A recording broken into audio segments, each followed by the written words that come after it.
I'm playing this famous old sing-along in the key of G, and it's in 4/4 time, and the basic pattern I'm using for the strum is I'm doing a pick strum, which means I pick a root note, a bass note, and I strum, followed by a down strum. And you would count 1, 2, 3, 4, pick strum, pick strum, pick strum, pick strum, pick strum, pick strum.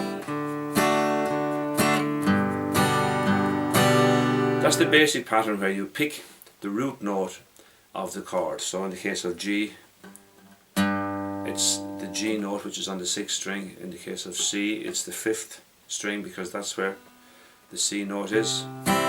E minor, you pick the 6th, pick strum, pick strum. D, you'll be picking the 4th string, because that's the root note for the D chord.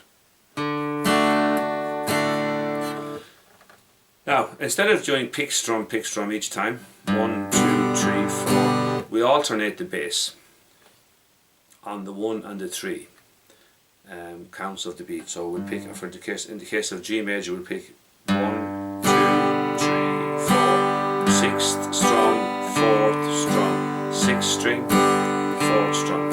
E minor, the same. C, 5th and 6th, or 5th and 4th. D, 4th, 5th.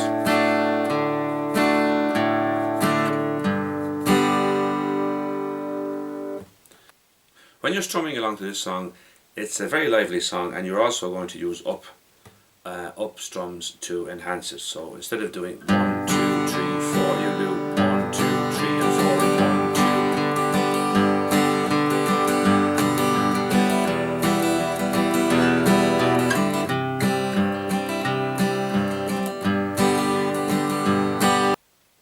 So what you're going to do at times basically is pick up, down, up, pick up, down, up, pick up, down, up.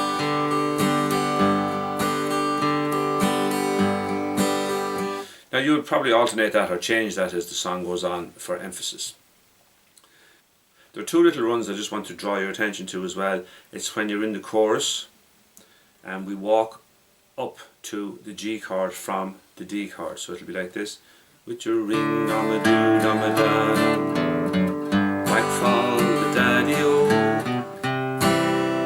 So what we did there was, in the D chord, 1, 2, 3, 4, 1, 2, 3, 4, 1, 2, 3, 4, 1, 2, 3, 4, 1, 2, 3, 4, 1. So we're playing the D chord, pick, strum, pick, strum, pick, strum. Then on the open 6th string, E string, we walk, open, 2nd fret, 3rd fret.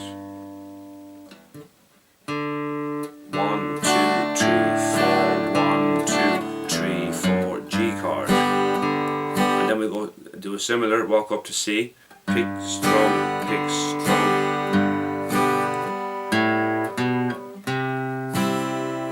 Where we're on the G chord, 1, 2, walk up the open 5th string, open 2nd, 3rd,